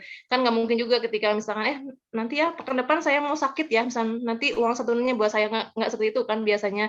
Itu memang gawe gitu kan, pakai silahkan bagi yang membutuhkan, bagi yang mengalami resiko atau mengalami musibah silahkan dipakai karena sudah dari awal tuh ketika membayar mengeluarkan sejumlah uang itu sudah niatnya berderma atau niatnya hibah gitu kan ya, sehingga ketika ada ketika nanti jadi tidak menjadikan sebuah keharusan bahwa nanti tuh saya harus dapat klaim gitu. Itu seperti itu. Kan kalau ngasih mah udah we gitu kan ya, seperti halnya kita ngasih lah, jangan ingat-ingat gitu ya. Nah, kemudian juga sama nih asuransi bukan akad yang mulzim, artinya tadi tidak berarti ketika saya ngasih sumbangan gitu ya, ngasih berderma nanti harus balik, enggak gitu kan ya. Tidak seperti itu kan. Tapi kalau jual beli jelas ketika ada kita mengikrarkan membeli suatu pasti kan ada barang atau yang kita terima gitu, itu kan memang sebuah kewajiban. Tapi ketika di sini asuransi syariah itu memang di situ tidak ada perjanjian yang wajib dilaksanakan, artinya ya misalnya kalau ada resiko kerugian yang dihadapi ya berarti nanti dapat uang santunan, tapi ketika tidak juga ya tidak apa-apa gitu, karena saya sudah ngasih gitu kan ayatnya itu ya. Nah, kemudian juga di sini dalam asuransi syariah itu tidak ada pihak yang lebih kuat dari karena di sini tadi ya perusahaan itu hanya sebagai operator sebenarnya gitu kan ya. Ini kita bicaranya memang nanti kalau misalnya saudara mau lihat implementasinya memang seperti itu gitu Bu gitu ya. Nanti ini kajian berikutnya gitu kan ya. Apakah memang praktik dari asuransi syariah yang sekarang ada di kita tuh memang sudah sesuai dengan syariah atau belum gitu, atau syariah komplainnya seperti apa nih, itu perlu dikaji ulang lagi karena memang terkait dengan perbankan syariah juga ketika diteliti lebih jauh memang mungkin ada yang memang masih berapa yang tidak sesuai atau yang berapa yang memang masih dipertanyakan gitu kan ya, sehingga ini menimbulkan kesimpulan bagi pihak-pihak yang tadi saya sampaikan, sekelompok tertentu yang dia bahkan mengharamkan asuransi syariah sekalipun gitu ya ada. Tapi kalau berdasarkan di kita di negara kita, karena di situ juga kan ada fatwa DSN ya, yang menjadi anggota DSN itu kan bukan orang sembarangan gitu ya, para ulama-ulama yang sudah dia tuh ibaratnya punya banyak pengalaman ataupun pengetahuannya luar biasa tentang fikih gitu kan, itu memang membolehkan asuransi syariah ini. Namun mungkin gitu kan dari sisi tataran praktis mungkin ada yang memang ketidaksesuaian itu mah memang wajar lah gitu ya seperti itu. Tapi secara hukum sebenarnya itu boleh, asuransi syariah itu boleh ada fatwa DSN-nya gitu kan. Asal tadi sebenarnya harus terhindar dari ketiga hal tadi, gharar, maisir dan riba gitu ya. Nah, ini kan yang nomor 4 ini. Nah, kemudian asuransi syariah bernuansa keluargaan yang kental. Ini ya sebenarnya ciri-cirinya itu. Nah, kalau filosofinya adalah filosofi kenapa ada asuransi syariah, seperti selain tadi ya munculnya ada ketidakyakinan terhadap kehalalan dari asuransi konvensional gitu kan ya, sehingga muncullah asuransi syariah. Di sini juga ada karena terkait dengan hadis ya, yang hadis riwayat Muslim bahwa perumpamaan kita tuh sebagai kaum muslim itu seperti layaknya satu tubuh gitu kan ya, ketika ada tangan atau bagian tubuh kita yang sakit pasti itu akan kita rasakan gitu kan ya, seperti itu. Nah, makanya juga di sini ada muncul transferis atau berbagi resiko antara para peserta asuransi. Sehingga di sini asuransi syariah itu hadir semata-mata dia ingin berniat ya menolong sesama gitu kan ya, menolong sesama, meringankan beban sesama, saling melindungi dan berbagi kesusahan seperti itu ya. Ini filosofi takaful. Jadi berawal dari hadis riwayat Muslim yang ini sebenarnya sudah tidak asing lagi ya, kita sering dengar juga. Nah, kemudian sekarang akad takaful. Jadi apapun juga kan ada akadnya gitu kan yang melandasi suatu hal itu ya, sehingga menjadikan kehalalan ataupun diperbolehkannya ya praktek takaful ini gitu kan, seperti perbankan syariah. Kenapa perbankan syariah diperbolehkan, kenapa bank konvensional tidak gitu kan praktiknya ya, karena memang dari segi akad juga ya. Dan juga sama akad takaful juga yang mendasari menjadi halal atau menjadi boleh tuh kenapa ya. Pertama adalah di sini kalau misalnya kita ya, sebelum saya sampaikan ya terkait dengan akad-akad takafulnya, ini mah gambaran terkait dengan praktik asuransi konvensional lah ya ini mah ya. Jadi di perusahaan itu kan mempuling semua premi C dipuling gitu kan. Kemudian semuanya menjadi uang pertanggungan tersebut milik perusahaan asuransi sebagai penanggung ya. Kemudian nanti ketika ada klaim, berarti si perusahaan penanggung atau asuransi ini membayarkan dari uang perusahaan tersebut gitu ya. Nah, kalau ini sebenarnya kalau dalam asuransi syariah, jadi si nasabah atau si peserta itu dia memberikan sejumlah dana hibah gitu kan ya, dana berderma lah ya, untuk nanti memberikan dana tabaru gitu kan ya, untuk nanti ketika ada di antara peserta yang mengalami musibah, di antara mereka melakukan dana tabaru gitu ya, kemudian nanti diserahkanlah gitu kan, setelah terkumpul diserahkanlah kepada perusahaan asuransi syariah ini untuk nanti kemudian dikelola ya. Dan tadi ketika ada peserta yang mengalami musibah, maka si perusahaan asuransi ini sebagai wakil dari peserta untuk memberikan ya keringanan atau uang santunan kepada peserta lain yang kena musibah ini gitu kan ya, seperti itu. Nah, kalau misalnya kita lihat secara detailnya seperti ini. Jadi kalau skema takaful itu peserta tadi ya, dia memberikan sejumlah dana kontribusi namanya ya kepada perusahaan, di mana di sana tuh dia dalam polisnya ya tertera bahwa akad yang digunakan itu adalah dengan mentabarukan atau mendermakan ya dana yang dia berikan gitu kan, si preminya tersebut dengan akad tabaru.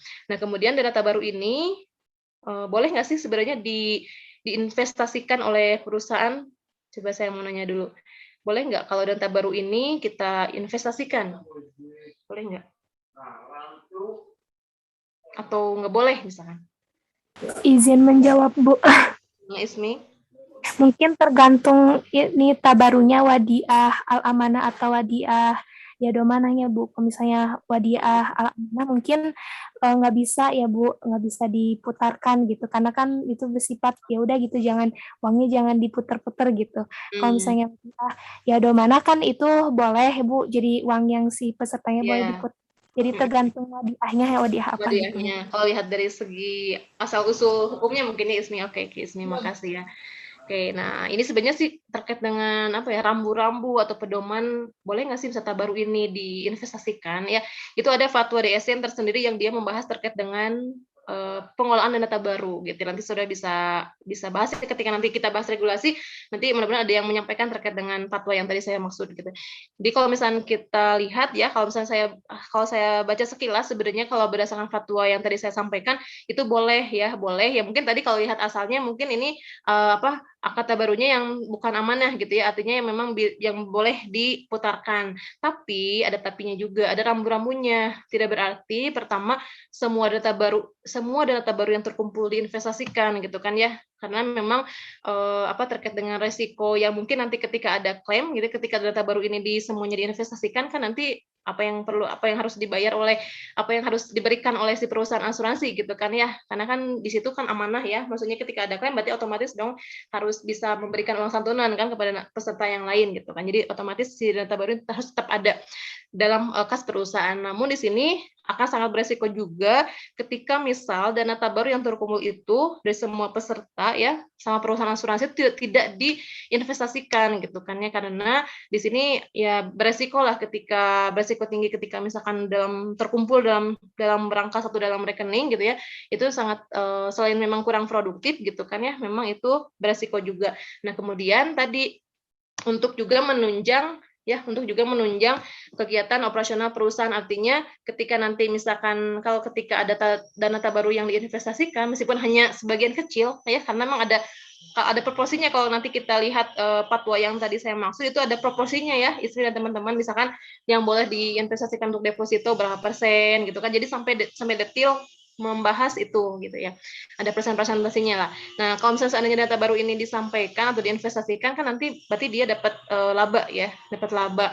Nah laba ini nanti akan menambah dana untuk perusahaan, akan diberikan sebagian untuk dana perusahaan dan sebagian lagi nih akan kembali lagi ke peserta, seperti itu ya, akan kembali lagi ke peserta. Terlebih lagi kalau misalkan jenis asuransinya adalah unit link, itu mah pasti ya diinvestasikan kalau unit link mah ya. Tapi kalau untuk data baru itu juga boleh diinvestasikan, tapi dengan aturan-aturan yang harus sesuai dengan fatwa DSN, seperti itu. Tapi ketika nanti misalkan si perusahaan itu menginvestasikan lantas dapat laba, jangan lupa laba tersebut bukan berarti milik perusahaan 100%, tapi harus dikembalikan, di-profit sharingkan dengan peserta ya.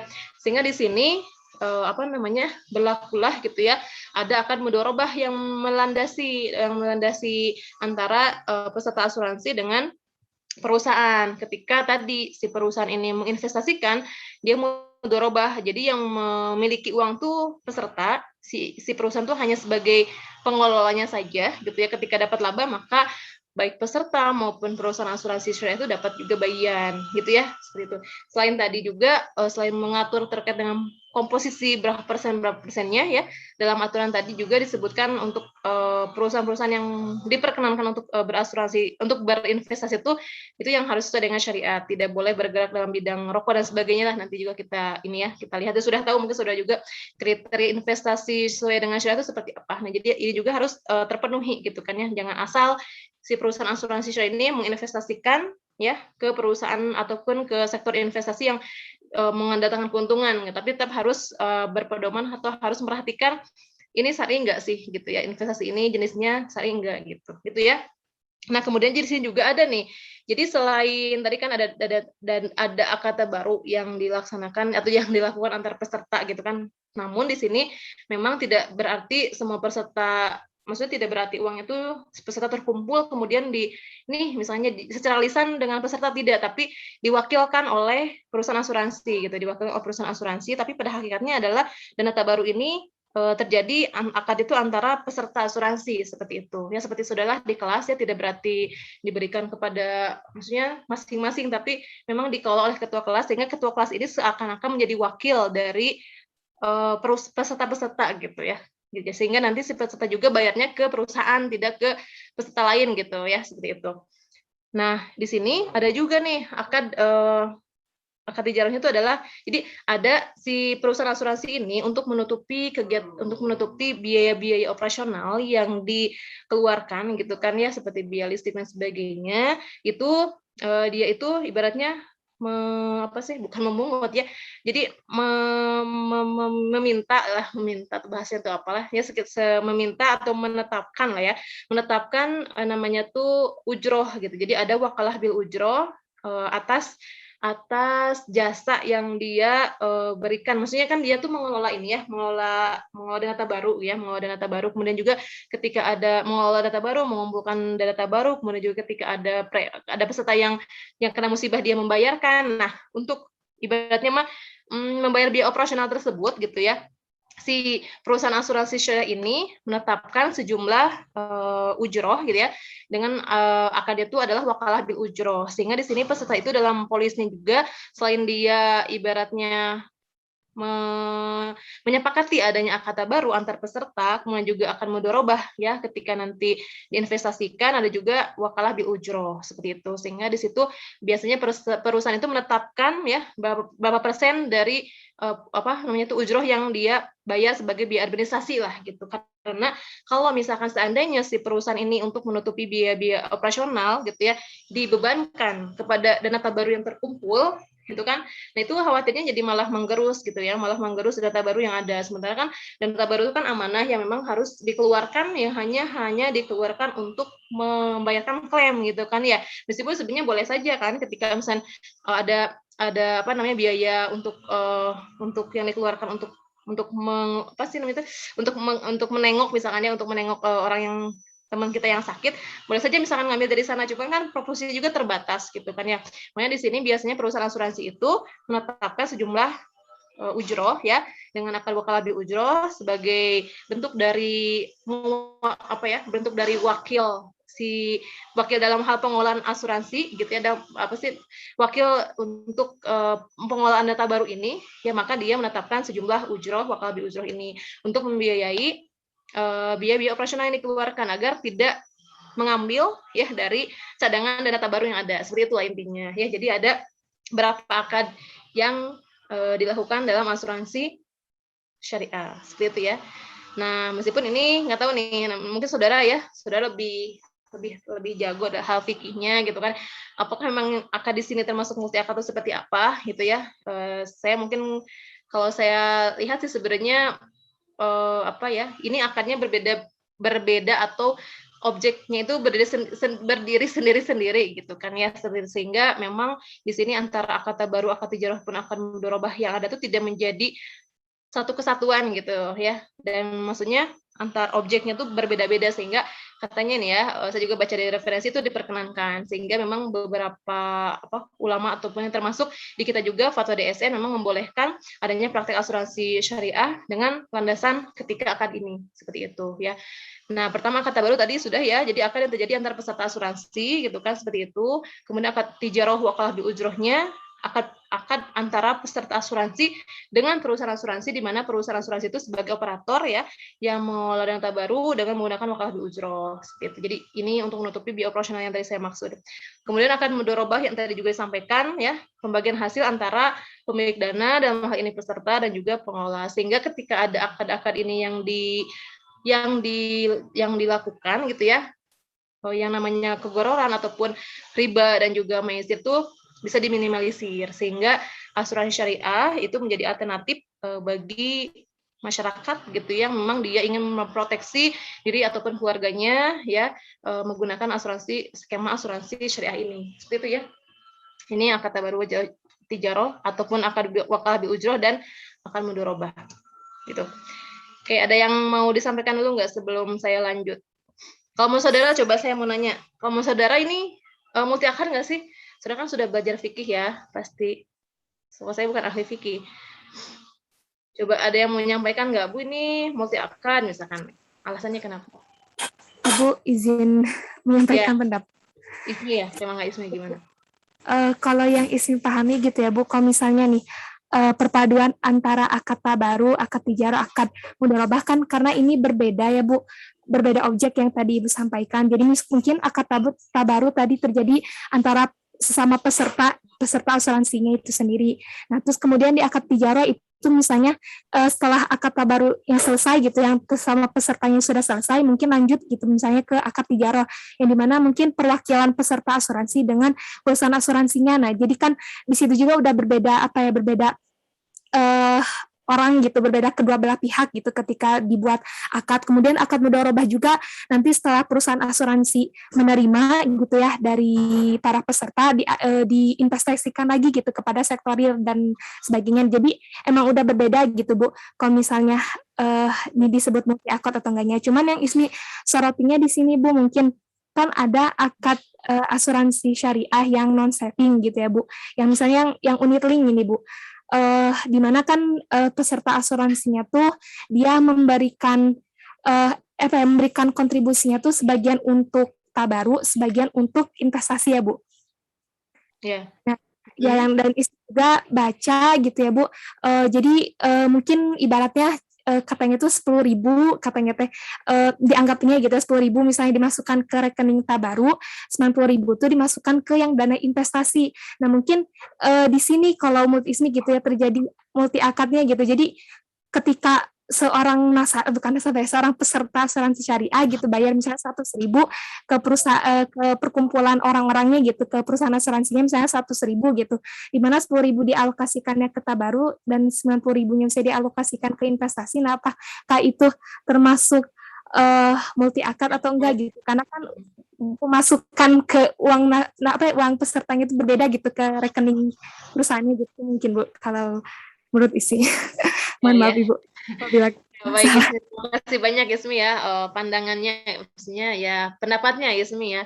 Oke, kalau yang lain gimana nih? Ada yang mau mencermati? Sebenarnya sih ini tergantung dari cara pandang kita mungkin ya. Tapi kalau misalnya saya menyampaikan sih, ini kan realnya gitu ya, kondisi realnya memang asuransi syariah itu hadir di tengah-tengah kita gitu kan ya. Maksudnya di Indonesia tuh memang ada, bahkan memang di negara-negara lain juga nggak ada seperti yang tadi disampaikan. Berarti memang secara hukum sebenarnya memang boleh gitu, karena ya mungkin ini ya diantaranya boleh dengan ada akad-akad ini diantaranya gitu ya. Tapi memang kalau kita melihat dari sisi apakah memang ini multi akad atau tidak, sebenarnya sih harus melihat rukun ataupun syarat dari multi akad itu seperti apa gitu ya. Ketika misalnya ada beberapa hal yang memang ibaratnya apa namanya memenuhi gitu kan, mungkin itu masuk multi akad gitu kan ya, seperti itu ya. Tapi ketika tadi kalau misalkan kenapa ini diperkenankan, karena ini akadnya itu memang tidak satu akad yang ibaratnya bersyarat gitu ya, atau ini memang berdiri sendiri, tidak apa namanya seperti yang tadi disampaikan gitu kan ya, berbeda objek lah seperti itu. Oke, silakan ada yang mau sampaikan lagi? Ini lagi ada sebenarnya kalau di saya ya.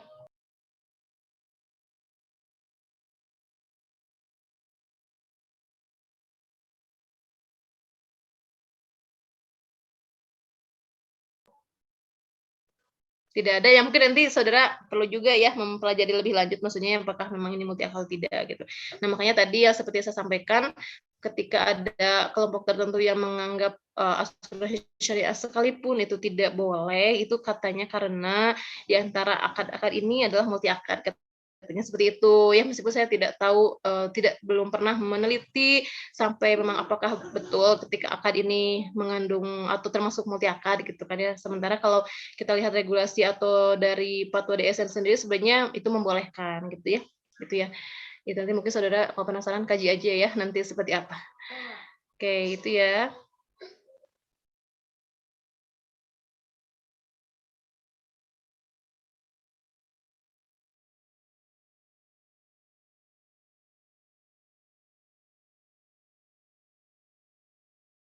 Bentar ya, ini lagi ada di saya ya, bentar ya. Sambil saya mau buka dulu video, nih ada video yang masih terkait dengan apa ya, konsep ta'awun dalam asuransi syariah ya. Nanti saya putar ya.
Oke, saya izin share screen ya. Ini saya izin share screen lagi. Oke, Mangga Jagat silakan. Ini sedikit lagi ya, nggak apa. Ini saya izin share screen lagi. Ada video ya yang masih terkait dengan asuransi syariah ya. Saya share.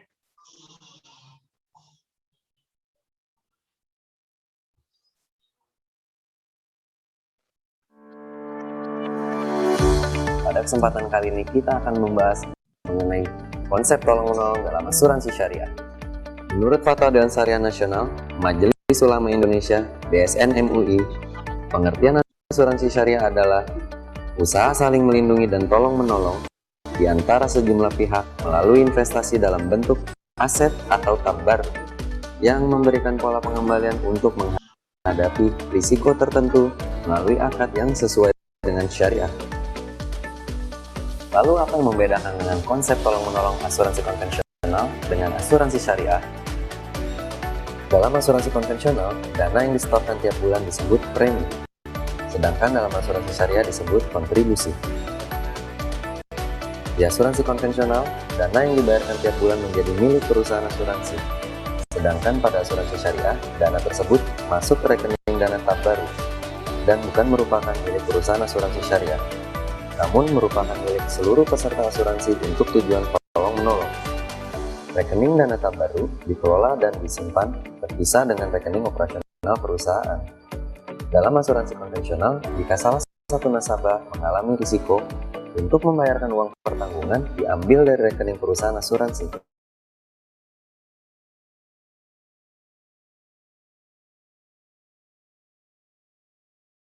Sedangkan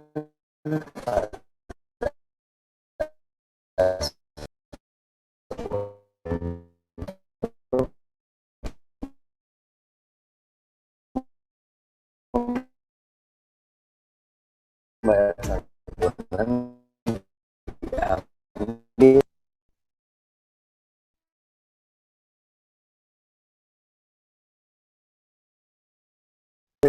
dari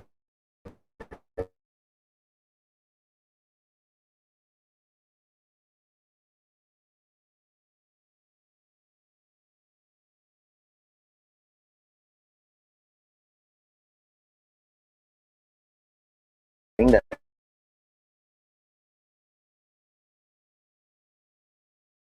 dana tab baru.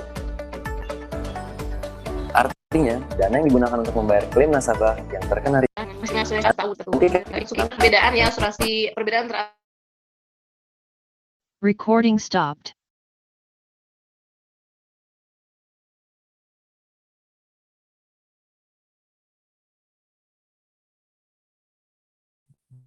Barusan saya terlempar. Recording Jadi in ini ada progress. video lagi, satu lagi terkait dengan perbedaan antara asuransi konvensional dan asuransi syariah seperti itu. Ya mungkin di antara juga kemarin, mungkin pertemuan kemarin sudah pernah dibahas juga, cuman kita lihat lagi ya agar semakin bukan meyakinkan, semakin memberikan gambaran gitu kan ya terkait dengan perbedaan antara kedua asuransi ini ya. Saya buka dulu ya. Bentar.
Ibu mohon maaf tidak ada suaranya. Baik Ada videonya. suaranya? Ya Allah, Nggak bentar ya. Dikira ada, bentar saya love dulu. Kenapa ya? Berarti dari tadi dong. Ntar saya stop lagi. Kenapa nggak ada suaranya ya? Oh iya, ininya belum diklik. Dari tadi dong ini, Isya. Dibalikan lagi ya, bentar. Balikan lagi dari sini ya.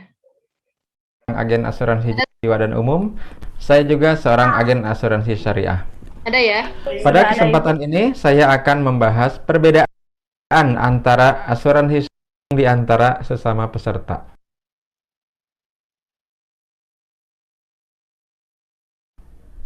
Nah, perbedaan pertama dalam prinsip pertanggungan. Apa itu perbedaannya? Kita lihat ya. Asuransi syariah, prinsip pertanggungannya adalah risk sharing ya, atau berbagi risiko, yaitu saling menanggung di antara sesama peserta. Sedangkan asuransi konvensional, prinsip pertanggungannya adalah risk transferring atau pengalihan risiko dari tertanggung kepada penanggung, yaitu perusahaan asuransi. Apa inti perbedaan dari risk sharing dan risk transferring? Dalam risk sharing, risiko itu dibagi bersama. Jadi setiap peserta saling menanggung beban dan juga saling membantu. Di sini perusahaan asuransi adalah sebagai pengelola saja, bukan pihak yang menanggung. Nah, dalam risk transferring, risiko itu dialihkan dari satu pihak, dalam hal ini bisa individu atau perusahaan, kepada pihak lain yang lebih kuat, yaitu perusahaan asuransi. Selanjutnya, nah ini ada penjelasan dalam bentuk gambar. Dalam asuransi syariah, prinsip risk sharing ini para peserta ya membayar iuran yang disebut tabaru, dan dana ini dikumpulkan. Jika di antara para peserta ini ada yang mengalami musibah, maka dia mendapatkan santunan asuransi yang itu bersumber dari dana para peserta sendiri. Adapun perusahaan asuransi di sini adalah sebagai pengelola yang mendapatkan ujrah atau upah. Sedangkan dalam asuransi konvensional, para peserta ini atau para nasabah ini membayar premi kepada perusahaan asuransi, dan di sini perusahaan asuransi sebagai penanggung. Demikian ya. Untuk lebih jelasnya kita simak di perbedaan berikutnya. Akad atau kontrak. Asuransi syariah, akadnya adalah tabaru dan wakalah bil ujroh. Apa itu tabaru? Tabaru itu artinya kebajikan atau kebaikan ya, atau hibah. Dan ini adalah akad dengan sesama peserta. Kemudian wakalah bil ujrah atau mewakilkan dengan upah, yaitu akad peserta dengan perusahaan asuransi. Perusahaan asuransi mengelola dana tabaru ini dan dengan itu dia mendapatkan upah. Sedangkan dalam asuransi konvensional, akadnya adalah tabaduli atau jual beli biasa, seperti pada umumnya jual beli. Apa yang dijual belikan? Yaitu perlindungan keuangan. Bukan uang ya yang diperjualbelikan, tapi perlindungan. Dan memang perlindungannya dalam bentuk keuangan. Kemudian dalam asuransi konvensional ada juga akad wakalah bil ujrah ya. Ini untuk produk unit link pada sisi investasinya. Dan pada umumnya investasi, misalnya reksadana, itu memang akadnya adalah wakalah bil ujrah. Jadi peserta atau investor itu menyetorkan dana untuk dikelola oleh perusahaan investasi, dan perusahaan investasi termasuk juga perusahaan asuransi di sini hanya mengambil upah. Adapun risiko dari investasi itu sendiri ditanggung oleh nasabah, baik untung maupun ruginya. Tapi tentunya dalam asuransi konvensional akadnya tidak disebut seperti ini ya dengan istilah Arab, tidak. Tapi intinya adalah seperti itu. Dan asuransi syariah dengan akadnya tabaru ini sebetulnya mengembalikan asuransi kepada hakikatnya, yaitu sebagai sarana untuk tolong-menolong melalui berbagi risiko atau berbagi beban di antara para peserta. Dalam asuransi konvensional pun, meskipun akadnya adalah jual beli, hakikatnya tetap tolong-menolong ya. Karena dana yang dipakai oleh asuransi untuk membayar klaim itu kan sebenarnya berasal dari para peserta juga, para nasabah. Jadi, akad dalam asuransi syariah itu lebih sesuai dengan hakikat asuransi. Sebagai contoh, saya akan tunjukkan akad asuransi syariah.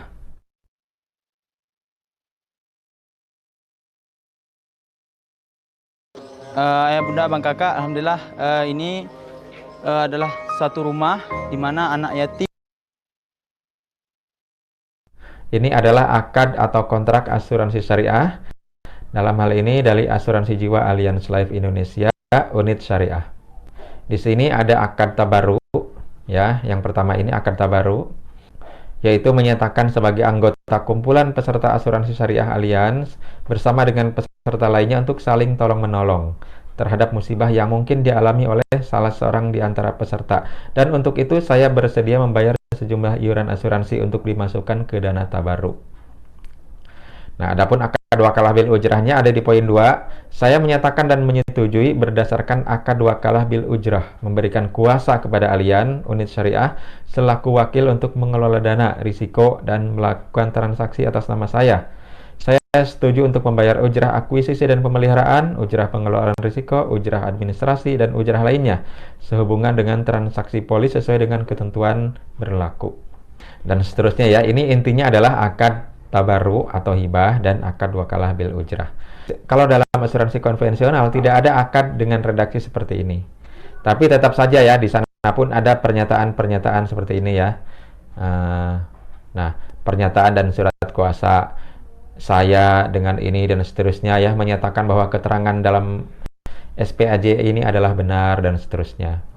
Jadi tetap ada perjanjian atau kontraknya. Lanjut ke poin ketiga, penyimpanan dana klaim. Nah, apa bedanya? Dalam asuransi syariah, dana yang akan dipakai untuk membayar klaim itu disimpan di rekening dana tabaruk milik para peserta. Dan ini terpisah dari rekening perusahaan. Kalau dalam asuransi konvensional tidak dipisahkan ya, yaitu disimpan saja di rekening milik perusahaan. Selanjutnya perbedaan keempat, sumber dana pembayaran klaim. Nah, tentunya kalau asuransi syariah adalah dari rekening dana tabaruk milik para peserta. Sedangkan dalam asuransi konvensional, sumber dana pembayaran klaim dari rekening perusahaan. Karena memang semua premi kalau dalam asuransi konvensional itu menjadi milik perusahaan.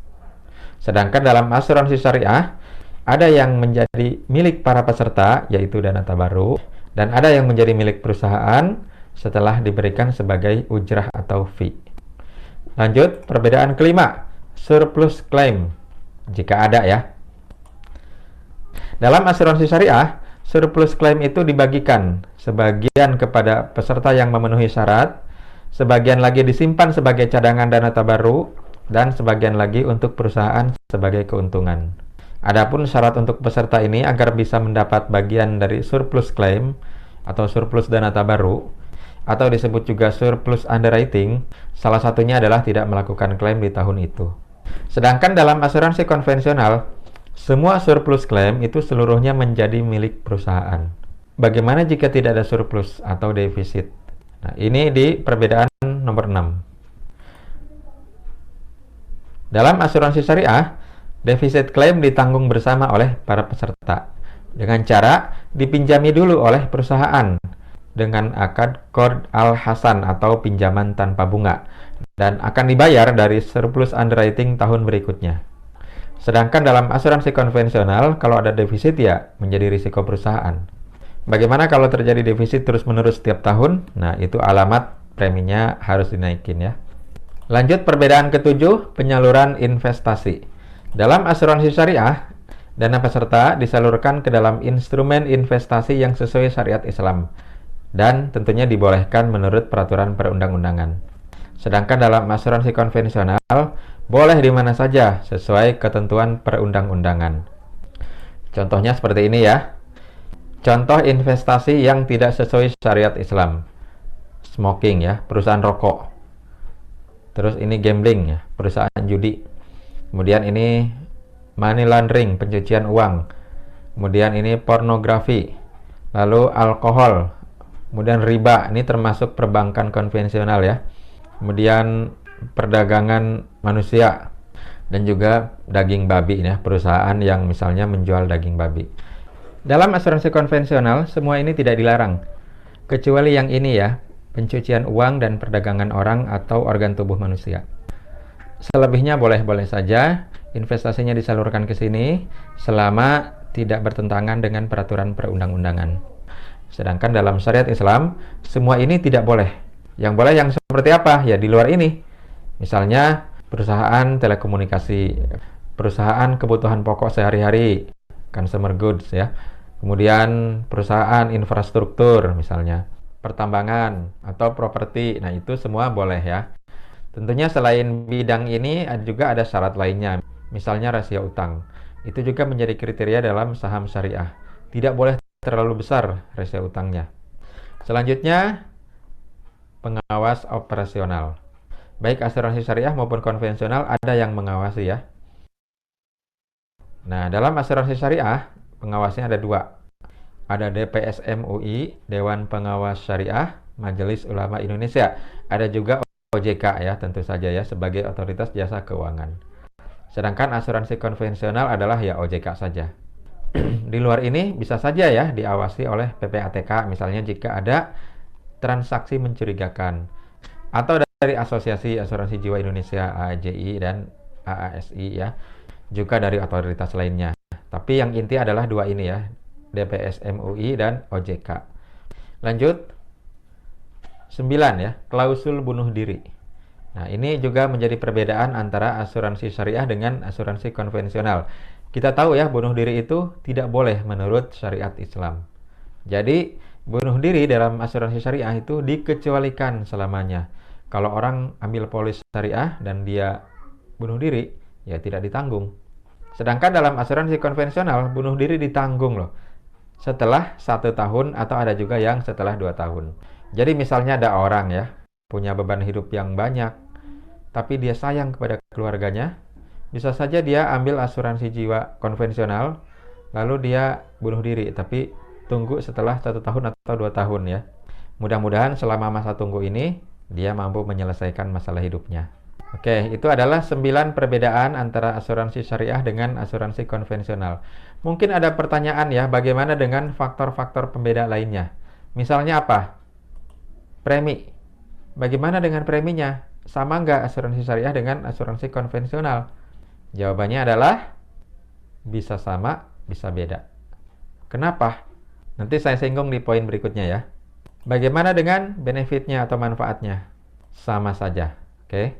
Jadi asuransi syariah dan konvensional tidak dibedakan dari segi benefit. Selanjutnya, biaya-biaya. Beda atau tidak nih? Bisa beda, bisa sama. Kenapa bisa beda dan bisa sama antara asuransi syariah dengan konvensional? Ini dia. Dalam polis asuransi syariah ada tambahan pekerjaan, yaitu menghitung dan membagikan surplus underwriting atau surplus claim tadi. Ada perusahaan asuransi yang menambahkan biaya administrasi untuk keperluan ini. Ada juga yang tidak. Nah, bagi yang menambahkan biaya administrasi, berarti akan berpengaruh ke premi. Atau jika produknya adalah unit link, meskipun preminya sama, tapi adanya tambahan biaya administrasi ini tentunya akan berpengaruh ke perkiraan nilai investasi. Karena ada tambahan biaya yang harus diperhitungkan. Tapi bagi nasabah asuransi syariah, adanya tambahan biaya ini bisa dikompensasi oleh kemungkinan mendapatkan bagi hasil surplus underwriting. Misalnya saya pernah melihat ilustrasi unit link syariah. Untuk konvensional itu biaya administrasinya 27.500 per bulan. Untuk yang syariah biaya administrasinya 37.500 per bulan. Jadi ada selisih 10.000 per bulan atau 120.000 per tahun. Kalau preminya kecil, ini kerasa ya, tapi kalau preminya besar ini tidak terasa, apalagi kalau mendapatkan surplus underwriting. Bisa saja surplus underwritingnya lebih dari 120.000 per tahunnya. Adanya kemungkinan mendapatkan surplus underwriting ini membuat asuransi syariah mirip dengan polis partisipasi pada asuransi jiwa tradisional.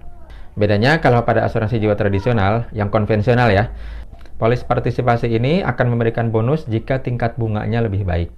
Kalau surplus underwriting ini, peserta mendapatkan semacam bonus ya jika klaimnya surplus. Apa itu surplus claim atau surplus underwriting? Yaitu selisih antara total premi yang diperoleh dengan total klaim yang dibayar. Misal perusahaan asuransi syariah mendapatkan total premi atau tabaru sebesar 100 miliar pada tahun itu. Sedangkan dana yang dipakai untuk klaim misalnya 80 miliar. Berarti ada surplus 20 miliar. Maka surplus 20 miliar ini akan dibagikan sebagiannya kepada para peserta asuransi syariah yang memenuhi syarat. Antara lain tidak melakukan klaim pada tahun itu. Tentunya 20 miliar itu besar ya. Tapi itu kan dibagi secara proporsional kepada ribuan nasabah. Jadi jatuhnya ke para nasabah ya mungkin kecil-kecil ya, tergantung preminya. Selanjutnya, perkiraan nilai investasi sama atau tidak. Nah, itu tadi kembali ke biaya-biaya ya. Ini khusus untuk polis unit link ya. Kalau perusahaan asuransi syariah menambahkan biaya administrasi, maka perkiraan nilai investasinya untuk yang syariah akan lebih kecil, karena potongan biayanya akan lebih besar. Tapi kalau perusahaan asuransi tidak membedakan biaya administrasi antara syariah dan konvensional, maka perkiraan nilai investasinya sama. Nah, nanti realnya yang akan berbeda. Tapi kita tidak tahu mana yang lebih besar ya. Karena dalam investasi dikenal ada gium, kinerja masa lalu tidak mencerminkan masa depan. Lalu, proses underwriting. Sama ya. Dan terakhir, cara klaim. Sama juga, oke. Tidak dibedakan lah ya. Karena cara klaim ini kan urusannya dengan jenis produk. Misalnya ya untuk asuransi kesehatan, kalau cashless dia sama-sama pakai kartu klaimnya ya. Juga sama-sama bisa reimburse. Kalau asuransi jiwa ya harus kejadian dulu baru diajukan klaim, itu sama lah. Dokumen-dokumen klaimnya pun ya relatif sama gitu ya.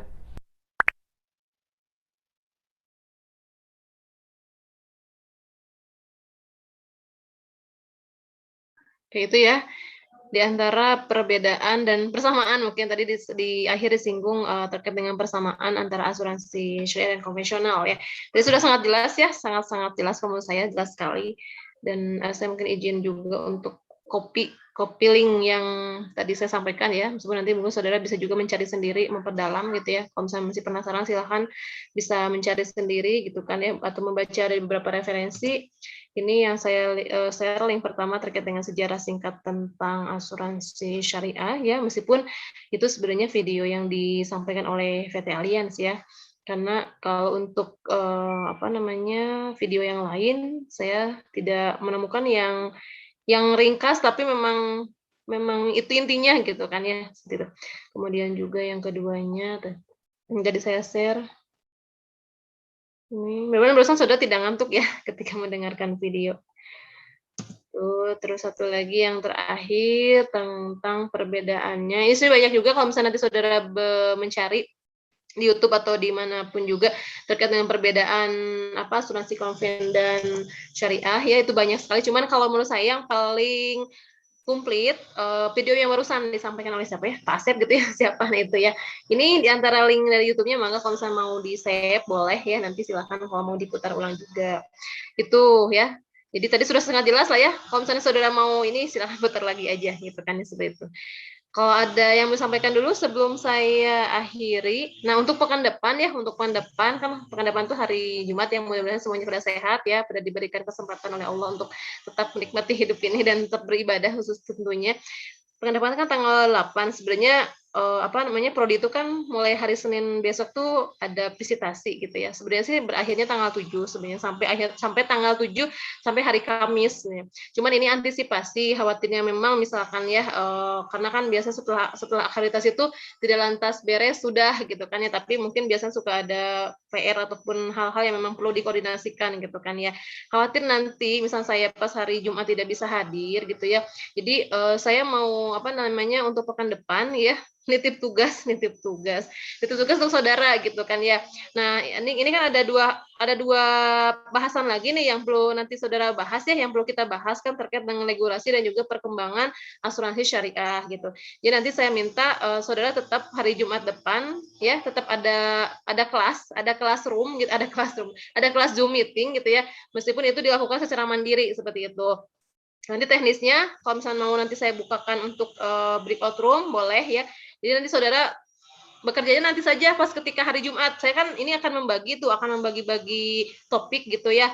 Tapi dikerjakannya nanti aja saja hari Jumat yang akan datang seperti itu. Jadi tetap nanti saudara tugasnya mandiri bersama teman-teman kelompoknya gitu ya.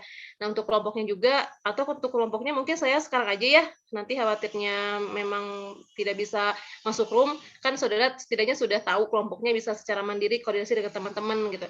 Cuma diharapkan memang pas Jumat nanti itu saudara ada progres apa yang sudah saudara lakukan dengan teman-temannya, baik itu misalkan membahas siapa yang mencari apa, ataupun misal saudara juga langsung mencari pada saat itu juga gitu ya, sehingga nanti pekan depannya lagi ketika saya masuk bisa dipresentasikan gitu ya harapannya. Saya bagi kelompok saja ya, saya mau bagi kelompok menjadi 5 kelompok, meskipun sebenarnya yang dibahas itu kan hanya 2 ya, yang dibahas yang materi yang tersisa itu hanya 2, tapi sekalian saja membahas yang lain. Saya sekarang bagi dulu kelompoknya, sekarang saudara ingat-ingat, saudara masuk ke kelompok mana, kemudian nanti saudara bahas apa gitu ya. Nanti dilaksanakannya pas ketika hari Jumat yang akan datang, saudara tugas mandirinya ini gitu kan ya. Saya ini dulu, nah ini saya sebutkan aja ya, saudara cukup ingat saya kelompok mana.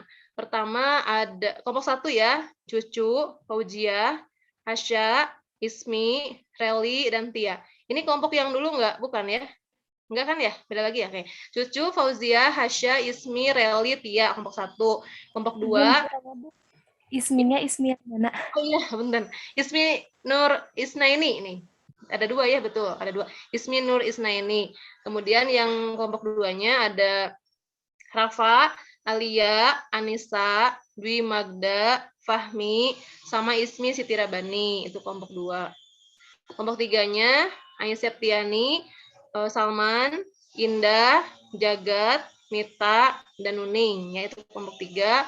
Kelompok 4-nya Aitika, Aisyah, Aliza, Hani, Ida, sama Nurul. Itu kelompok 4. Ya, terakhir kelompok 5 nih ada Nahda, Rika, Riza, Sandra, sama Sherly. Ya, Nahda, Rika, Riza, Sandra, sama Sherly itu kelompok 5. Gitu ya. Itu kemudian apa yang nanti saudara harus bahas ya? Yang harus saudara bahas adalah yang pertama tadi terkait dengan regulasi, kemudian juga terkait dengan perkembangan asuransi syariah di Indonesia. Nah, untuk regulasi, nanti saudara kan banyak ya, kalau bisa ada fatwa DSN juga, gitu. Jadi tidak hanya sekedar mengabsen fatwanya ini, tapi saudara nanti coba sampaikan gitu ya, maksudnya cari sampai membahas salah satu fatwa gitu kan, isinya tuh seperti apa. Misalnya tadi apakah mau ngambilnya tuh fatwa terkait dengan pengelolaan data baru ya, nanti sampaikan berdasarkan fatwa tersebut seperti apa gitu kan ya. Di samping mungkin kalau mau juga menyoroti tentang undang-undang asuransi syariah juga mangga gitu. Jadi dikaji lebih dalam lah ya. Kemudian yang kedua adalah perkembangan asuransi syariah di Indonesia. Nah, untuk ini saya minta nanti saudara cari juga berdasarkan data dari jurnal-jurnal. Maksudnya ini nanti saudara sajikan dalam bentuk grafik gitu ya. Maksudnya kalau kemarin kan pernah ya dalam membahas asuransi konvensional, itu kan yang dibahas itu hanya dari artikel misalkan. Nah, kalau sekarang coba saudara sampaikan dalam bentuk grafik atau tren, jadi tidak hanya menyoroti tahun terakhir atau periode terakhir gitu ya. Misalkan kalau kita lihat perkembangan asuransi syariah dari tahun misalkannya 2010 misalnya sampai 2021 itu seperti apa, entah itu misalnya dari total asetnya atau mungkin dari surplus underwriting-nya seperti apa gitu ya, nanti dalam bentuk grafik. Ini kan satu kelompok tuh ada sampai 5 orang lah ya, nanti mungkin bisa berbagi-bagi gitu ya, dan ini pembaginya kerjanya nanti pas hari Jumat yang akan datang seperti itu. Cuma saya sampaikan sekarang gitu ya. Kemudian setelah itu, nah ada juga nih saya mau juga nanti kita ada juga yang mencari atau mensimulasikan ya, mengeksplor lebih jauh terkait dengan salah satu perusahaan asuransi jiwa syariah gitu ya. Nah, misalkan nanti saudara cari saja, nggak usah survei ke perusahaan asuransinya, apalagi wawancara gitu, karena mungkin khawatirnya terbatas ya ada keterbatasan karena sekarang masih musim pandemi juga. Nanti saudara silakan cari saja untuk yang simulasi ini, saudara cari web, salah satu web dari perusahaan asuransi ya. Misalnya ketika saudara kebagian perusahaan asuransi jiwa syariah, saudara cari perusahaan jiwa syariah di web, kemudian nanti silakan dieksplor gitu ya. Webnya tuh maksudnya produk yang ditawarkan apa saja dari sana tuh. Kemudian juga misalkan akad-akadnya apa saja gitu ya, dan sebagainya. Pokoknya di situ kita mensimulasikan terkait dengan perusahaan jiwa syariahnya seperti apa gitu ya, tapi tidak bermaksud untuk mengunggulkan salah satu produk atau perusahaan ya. Kita hanya intinya ingin sebagai media pembelajaran saja sebenarnya gitu kan ya, hanya untuk media pembelajaran, ingin mengetahui seperti apa sih sebenarnya kalau perusahaan asuransi jiwa syariah itu apa saja sih yang ditawarkan gitu kan, sehingga nanti membedakan dengan yang perusahaan asuransi umum misalkan gitu ya. Nah, satu lagi juga nanti ada yang membahas tentang simulasi perusahaan umum syariahnya, ya. Satu lagi ada perusahaan simulasi perusahaan retakaful, ya. Jadi ada 5 kelompok ya, ada 5 kelompok. Nah, kemudian siapa yang kebagian siapa. Saya ini di sini ya, saya apa namanya? Kita kocok di sini ya, seperti biasa kita kocok. Jadi yang merasa tadi kan ada kelompok 1 ya. Kelompok 1 sekarang saya putar.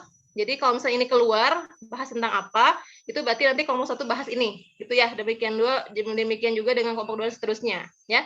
Oke, bismillah ya, kita putar ini untuk kelompok 1 untuk tadi. Siapa tadi? Kalau nggak salah ya, itulah ya nomor 1, kelompok 1 saya nggak ingat. Oke, bismillah kita ingat kelompok 1 bahas apa. Dicatat dulu saja ya, mungkin ya saudara. Nah, ini kayaknya simulasi perusahaan apa nih? Ini kelompok 1 bahas tentang simulasi perusahaan asuransi di luar syariah. Jadi nanti saudara silahkan mengeksplor, mencari web dari salah satu perusahaan asuransi jiwa syariah, mau misalkan Prudence gitu, atau misalkan mau perusahaan takaful keluarga, tapi yang jiwa ya, yang jiwa syariah gitu kan. Ini kemudian yang kedua ini kelompok 2. Sekarang kelompok 2 ya, kita putar bismillah. Kelompok 2 bahas tentang simulasi lagi kayaknya. Nah, kelompok 2 bahas tentang simulasi perusahaan asuransi umum syariah. Ya, jadi nanti kelompok 2 hari Jumat harus mencari ini ya, sama teman-temannya, berbagi tugas dan sebagainya. Kemudian kelompok 3 kita kocok lagi. Ya, bismillah, kelompok 3 bahas tentang regulasi kayaknya ya. Kayak regulasi nih, kelompok 3 nih. Oke. Kelompok 3 regulasi asuransi syariah ya. Terus kelompok 4 berarti sisanya kelompok 5 ya. Sisanya kelompok 5. Kelompok 4 bismillah antara simulasi dan juga perkembangan. Kelompok 4 tentang simulasi kayaknya. Oke. Kelompok 4 tentang simulasi beres ini. Ini simulasi perusahaan retakaful ya. Ini saya belum beres nih nulisnya, punten. Simulasi perusahaan retakaful ya ini. Tapi yang syariah ya, pasti kalau retakaful kan syariah. Satu lagi berarti yang kelompok 5 ini adalah tentang perkembangan asuransi syariah di Indonesia ya. Itu topik-topiknya. Kemudian nanti silakan hari Jumat saudara bekerja mandiri gitu kan ya. Nah, itu untuk tugas kelompok, tapi maksudnya ini saya juga mau ngasih tugas individu ya, tapi tugas individunya saya kasih waktu 2 minggu dari sekarang. Jadi maksudnya khawatir saudara di sekarang ada yang gabut kan, karena biasa kalau setiap pekan tuh ada tugas dari saya gitu ya. Sementara misalkan ketika tidak ada tugas kan jadi agak sedikit gabut. Maksudnya saya mau kembali memberikan challenge, memberikan tantangan untuk saudara, karena saya yakin saudara mampu ya dan bisa lah gitu. Dan maksudnya biar ada efek manfaat yang bisa dirasakan selain untuk diri saudara sendiri juga dan juga bagi orang lain.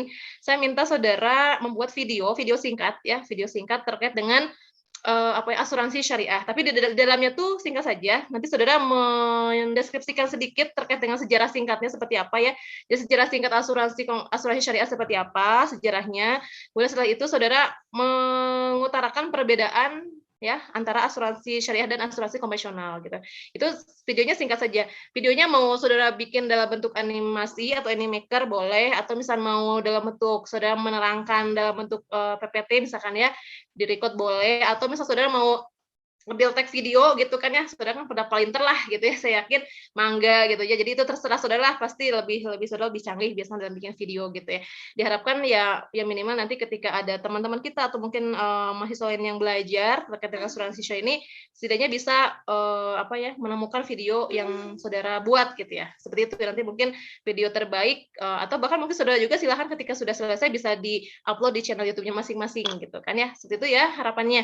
Nah, kalau untuk tugas video singkat ini saya beri waktu 2 minggu dari sekarang gitu ya, mangga. Jadi tidak usah dikumpulkan Jumat besok ya. Ini tugasnya 2 minggu dari sekarang. Silakan. Tapi kalau misalkan Bu saya sudah selesai, mangga ini boleh dikumpulkan. Nah, kalau misalkan dikumpulkan video dalam bentuk ke spot bisa nggak ya kayak kemarin? Bisa nggak? Bisa nggak? Atau terlalu berat?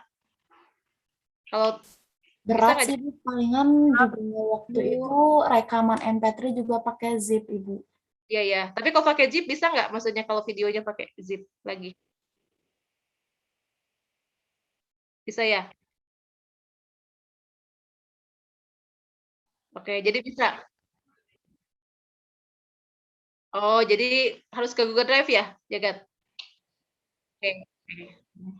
Paling gini aja, silakan dikumpulkannya di Google Drive, tapi maksudnya, dikumpulkannya nanti saja link Google Drive-nya nanti saya buat saja ya, biar nanti saya nggak lupa itunya filenya, karena kemarin juga saya lupa filenya, jadi saya harus buka chat dari Ismi dan Sandra gitu ya, karena kan ada di situ alamat, alamat link Google Drive-nya.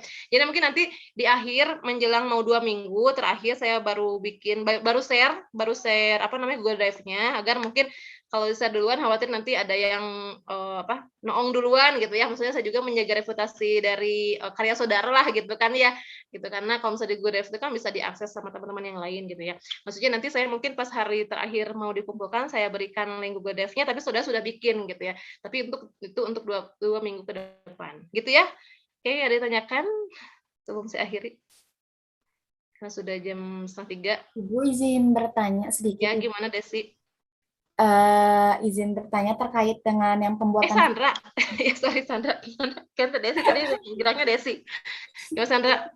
Yang pembuatan video itu materinya berarti 2 ya, Ibu, jadinya sejarah dan perbedaannya saja ya. Oke, ya itu aja Sandra. Jadi yang pertama sejarah, yang kedua perbedaan gitu. Tapi sebenarnya sih kalau untuk membahas perbedaan, tapi saudara kalau bisa lebih banyak mengeksplor tentang konsep takafulnya gitu ya, seperti itu. Tapi nggak apa sih disampaikan, maksudnya disinggung gitu. Kalau misalnya asuransi konvensional seperti ini, asuransi takaful seperti itu, gitu ya. Gitu ya, sebenarnya sih bahannya sudah ada ya, cuma tinggal saudara tek video saja sebenarnya dan edit mungkin lah. Gampang lah, mungkin pasti saudara lebih jago, saya yakin gitu ya, seperti itu. Sudah biasa kan ya. Gitu ya, ada yang tanyakan lagi? Bu, maaf, kalau Desiana tadi kelompok berapa ya, Bu? Soalnya kelempar Jumi. Oh, Desiana teh. Saya ulangi tuh ya. Cucu yang kelompok 1 nih, Cucu, Fauzia, Hasya, Relly, Tia. Yang kelompok 2 Rafa, Alia, Anissa, Dwi Magda, Fahmi. Kelompok 3-nya Aiseptiani, Zarfan, Indah, Jagat, Mita, Nuning. Kelompok 4 Aitika, Aisyah, Aliza, Hani, Ida, Nurul. Kelompok 5 kok nggak ada nih Desiana ya? Desiana berarti tadi tidak ini ya. Oke, berarti Desiana masuk ke kelompok 5 aja ya, Desiana. Karena di sini masih 4 orang. Desi, ya. Ya, Bu. Ya, kelompok 5. Ya, oke, tadi pas saya klik ini, create ininya, kayaknya Desi aja sudah terlempar, jadi tidak masuk ke sini. Gitu ya? Ya, terima kasih, Bu. Ya, sama-sama. Ya. Gimana? Ada yang tanyain lagi? Indah? Ibu, punten itu Lulu katanya belum dapat kelompok, tadi Zoom-nya keluar masuk. Oh, Lulu juga. Lulu, berarti Lulu. Ini sudah hari 6 ya, kelompok 3 nggak mungkin.